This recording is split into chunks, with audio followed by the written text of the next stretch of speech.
Pozdrav svima, moj ime Antonio i dobrodošli u novu epizodu na Local Patriot YouTube kanalu. Danas ćemo se osvrnuti na jučerašnju pobjedu protiv Rijeke na Rujevici.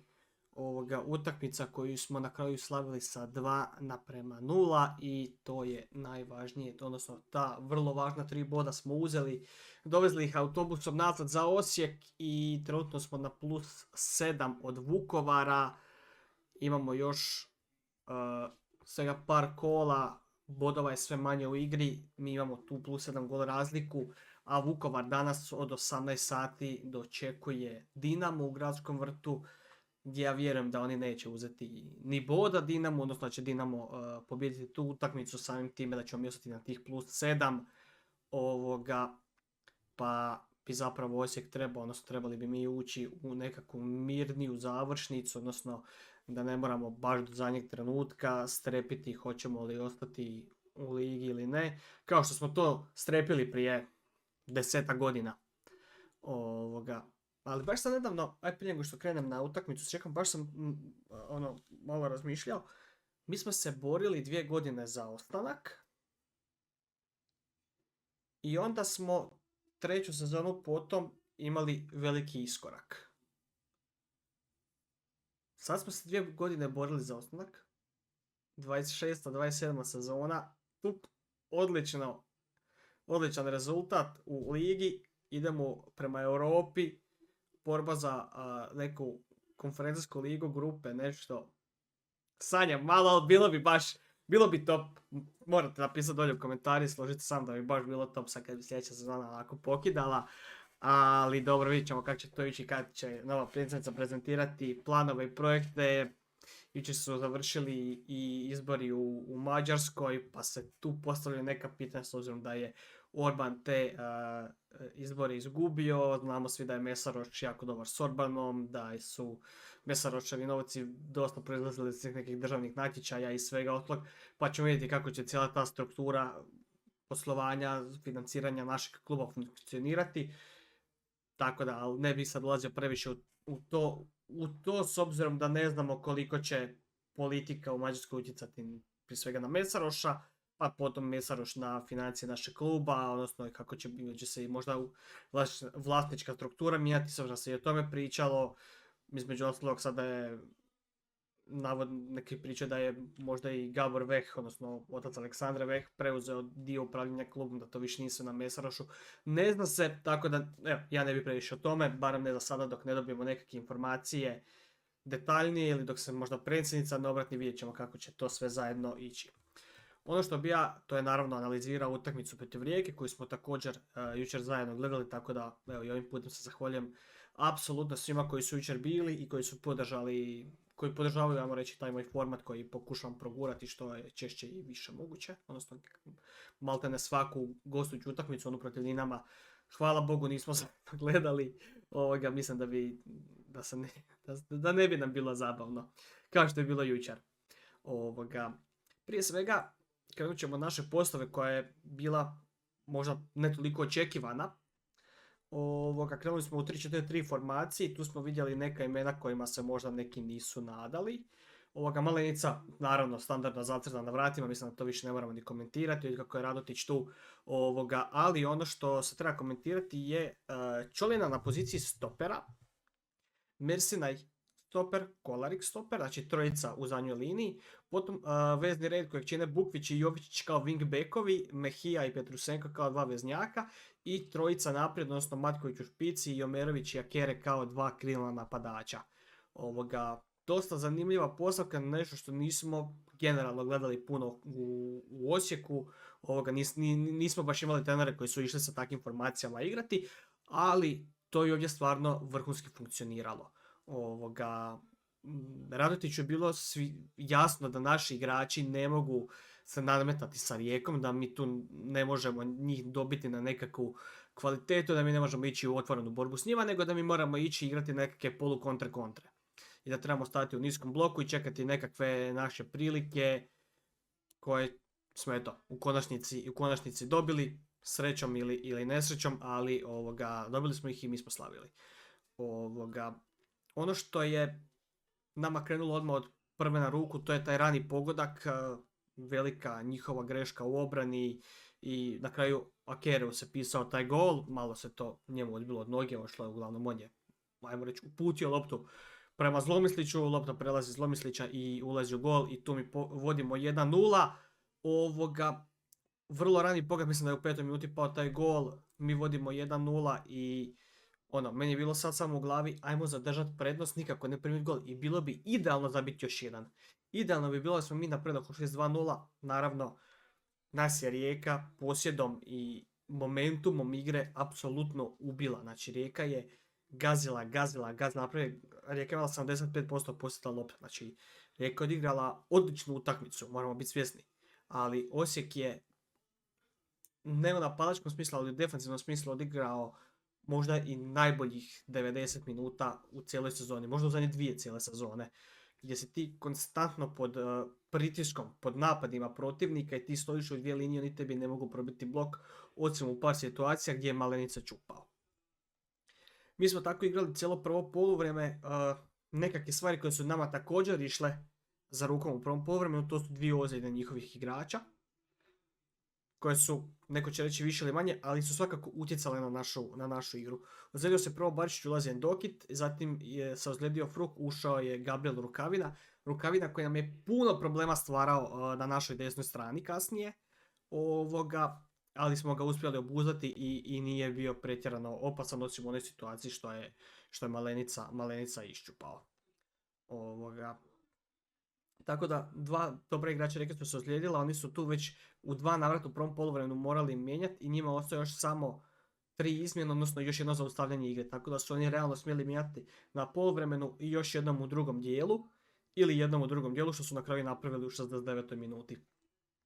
I mi smo tu imali više prostora i situacija gdje smo mi mogli imati na neku njihovu promjenu igri, nekakvu našu reakciju s klupe. I mislim da smo mi dobro odradili, da su naše izmjene također bile dobre, jer smo vidjeli zamjenu u 65 minuti prije njihovih zamjena, nama ulazi Bubanja umjesto Akerea, malo za otvaranje utakmice i Jelenić za Čolinu. Čolina koji može otići puno ofenzivnije, ipak si uveo Jelenića koji ti je tu sigurnost u obrani. Isto tako bilo je, Radetić je rekao da Čolina i dalje nije fizički spreman da odigra svih 90 minuta, pa svakako ti je Jelenić dao i malo svježine. S Akereom si opet, sa vađenjem Akerea, uvođenjem Bubanje, dobio si malo više trke i možda nekakve dinamike u sredini gdje si možda očekivao da ćeš malo njima poljuljati tu njihovu sredinu koja je stvarno odlična i koja je gospodarila stvarno terenom. Kasnije su išle nekakve logične izmjene koje su bile, znači Jovičić, Mikolčić, Kolarek, Hasić i Matković, Barić, znači pozicija za poziciju, standardno i u konačnici sa time i završila, sa tim izmjenama se završila utakmica. Ono što je meni malo smetalo u našem pristupu, svakako se vidjelo tu puno više htjenja, volje, želje i puno više startova, puno smo bili konkretni na loptu za razliku od one utakmice s Dinamom. Ipak falilo mi je malo sigurnosti u nekim trenucima, to sam i u prenosu uživo rekao. Jednostavno nama se nekad igrač provučeti se igrač iza leđa. U 16 igrač sam primi loptu, on se stigne, ne samo da primi loptu, pa ga ti ne napadneš u primanju, kad je, ajmo reći, najlakše oduzeti igraču loptu, nego on stigne primit, okrenut se, proigrati ili opucat po golu ili u par situacija gdje igrač tebi doslovno primi, napraviti neku fintu, nažonglira 2 puta u 16-tercu i gdje ti se izgubiš i ne stigneš možda pravovremeno reagirati, gdje je moglo stvarno biti opasno. I da su oni zabili gol za 1-1, ja vjerujem da bi utakmica išla u puno drugačijem smjeru, da ne bili momentum, bi mi se malo možda otvorili, jer bi ipak ganjali 3 boda i znate kako to već ide. Bilo bi puno teže privesti utakmicu kraju i zaviti taj drugi gol da smo mi u međuvremenu jedan primili, a Rijeka je, malo im je falilo, uvijek su oni bili tu blizu da zabiju gol.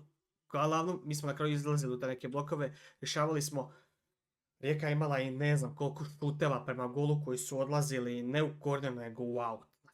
Znači oni su promašivali sve živo, znači oni su valjda svu lošu sreću ispucali na ovoj utakmici protiv nas, dok je nas stvarno sreća, moramo priznati, mazila, ali mi smo i tu sreću izazvali, to sam rekao i kažem u live-u, gdje smo mi tu sreću izazvali jer mi da smo opet došli kao protiv Dinama leđero, odigrat će se utakmica pa kako bude, oni bi nas pobijedili. Ali mi smo već došli sa stavom, s Gartom igrali kako su se igrači i trener dogovorili, znači u dvije linije, čuva igrača, kontra, polukontra, zabit ćemo nešto i tako se i odigralo. Ali kažem, malo te neke sitnice su mi zasmetale jer neka druga ekipa s možda malo više sreće tjedan ili neka malo bolja ekipa, tipa, ajmo sad reći Dinamo ili drugi dan, bilo koja ekipa zapravo HNL, s obzirom da je HNL narasta kvalitetom, imaš to i Varaždin koji igra jako dobro, imaš i Slaven koji može biti opasan i tako dalje. Moraš te neke situacije bolje zatvoriti jer ne želiš i zapravo situacije koju jako lako zariješi, ne želiš primiti gol. Tako da to su neke moje zamjerke.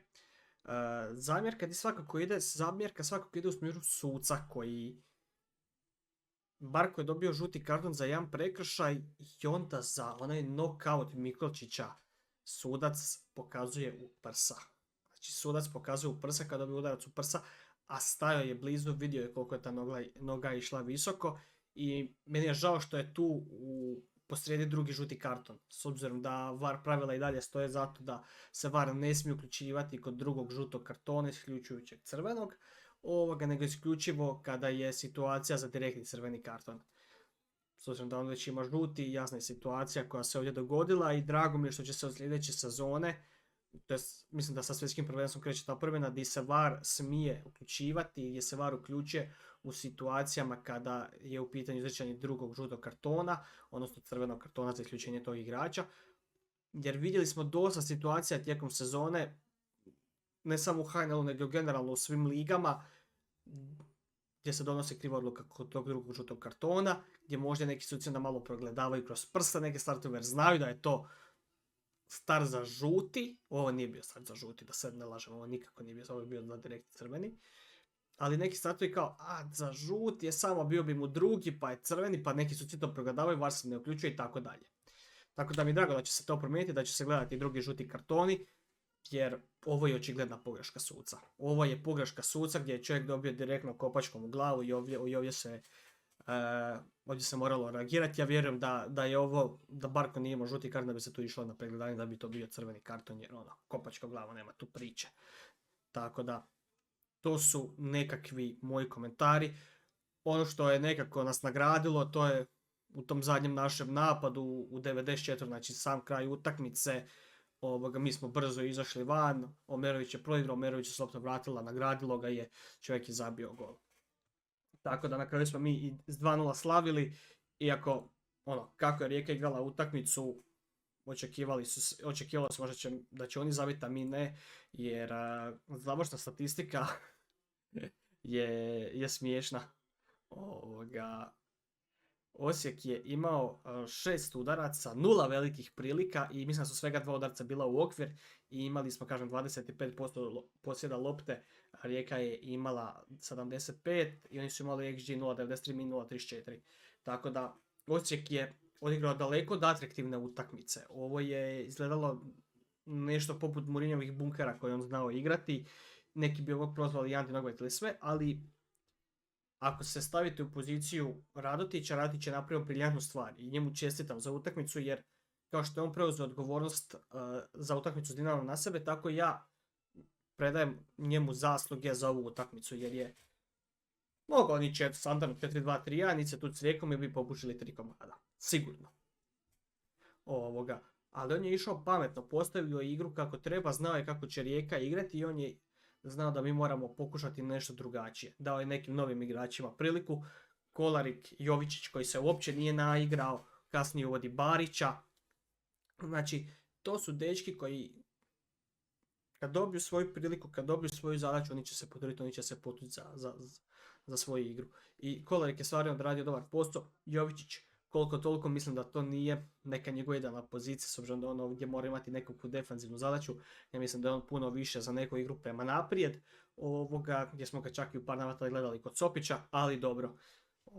Generalno nismo ih toliko očekivali možda u prvoj postavi. Ja prvi put kad sam vidio postavu bio sam onako koja je ovo formacija, di će ko igrat. kasnije sam tek i na početku sam tek crtao kako će to izgledati, jer nisam bio siguran kako je to Radetić zamislio. Ali Radetić je stvarno postavio odličnu utakmicu, bio je svjestan kvaliteta protivnika i naših kvaliteta, znao je da smo mi puno kvalitetniji defanzivno ove sezone, puno manje u napadu, pa je tako i našu igru fokusirao na obranu i na nekakve situacije s polu kontri. I u principu on je dobio da mi u fazi obrane imamo petoricu iza, gdje Jovičić i Bukvić odrađuju te defanzivne prilike, a isto tako obojica mogu otići naprijed i mogu zapravo biti jako dobra podrška Omeroviću i Akereu. U konačnici Matkoviću koji je bio naprijed. Akereu i Omerović stvarno su odigrali stvarno dobre utakmice. Tako da to je neki zaključak. Ono što se moram još malo spomenuti, sam da njih dvojicu nisam komentirao, to su Petrusenko i Mejia. Petrusenko koji stvarno je nadošao i sviđa mi se kako on polako iz utakmice u utakmicu raste u našoj igri. A za Mejiju mislim da su tu više komentari i suvišni, s obzirom da se vidjelo koliko on falio protiv Dinama i da se opet vidio njegov doprinos ovdje. Gdje je srčan, borben, gdje maksimalno se trudi i gdje stvarno pravi razliku tu u sredini terena gdje je jako, jako bitan za igru Osijeka. Biće mi stvarno zanimljivo vidjeti kako će to sve izgledati kada recimo dođe Vrbančić. Hoćemo li igrati nekakvih 4-3-3 sa Petrusenkom, Mejijom, Vrbančićem, ili će to biti Vrbančić, Petrusenko ili Mejija, Vrbančić, može čak i njih dvojica, Petrusenko i Mejija i dalje, pa će Vrbančić ulaziti iz klupe s obzirom da se oporavlja od ozljeda, pa naravno neće biti spreman odmah da igra od prve minute cijelu utakmicu, ali svakako njih dvojica kao veznjaci dosta su napredovali i dosta su doprinijeli našoj igri, tako da su to sve nekakvi plusevi. Akere svojom dinamikom, svojom kretnjom, brzinom stvarno pravi velike probleme protivničkim bekovima i mislim da je jako dobar igrač, možda bi ga i bilo dobro zadržati za iduću sezonu, s obzirom da on također na posudbi iz Poljske. I to je zapravo u principu onda sve što sam htio reći. Mersinaj dobar u obrani, Kolarik je svoju zadaću odradio sasvim solidno, s obzirom da od njega ne mogu ni imati neka prevelika očekivanja. To je junior koji nema puno minuta u HNL-u, nema puno iskustva, tako da ne možeš od njega puno očekivati, ali ima znakove i pokazuje da bi mogao biti dobar igrač u godinama koje dolaze, ako se bude s njim dobro radilo, ako ga zaobiđu ozljede i ako mu se bude pružala prilika. A ako će Radetić ostati na klupi, što se svi nadamo da naravno hoće, mislim da se mladi igrači ne moraju brinuti, jer Radetić je pokazao da voli mladi igrače, da voli raditi s njima i mislim da će priliku dobijati i Kolarik, i Barić, i Dedić i tako dalje. I svi igrači iz naše škole, od kadeta juniora koji budu odskakali, koje on bude vidio da mogu doprinijeti našoj ekipi. Tako da, evo, s time bi zaključio ovu utakmicu, nadam se, kad moram tako reći, pobjedi Dinamo protiv Vukovara, da ostanemo na tih +7 koje trenutno imamo u ovom trenutku, jer to je stvarno bodovna razlika koju će Vukovar teško sustići, s obzirom da jednostavno nama ide i nešto lakši raspored. Mi smo sad uzeli 3 boda protiv Rijeke, imamo još Hajduk od tih, ajmo reći, neugodnih gostovanja. Varaždin nam je kod kuće, gdje ja vjerujem stvarno u pobjedu, iako Varaždin je u borbi za Europu sa Rijekom, ali vjerujem da na domaćem terenu, pogotovo sad sa ovim pozitivnim Božićem, teško ko će nam uzimati ponovno bodove, barem ne sva 3. Tako da vjerujem da možemo polako sezonu privoditi kraju, da se nećemo više morati toliko zamarati koliko je iza nas Vukovar i da ćemo ih ostaviti što je moguće više u prašini, što se kaže. Tako da eto ga. Hvala vam svima na gledanju, lijep vam pozdrav i vidimo se svi zajedno u petak na utakmici protiv Varaždina na Opusu od 8:15 idealan termin.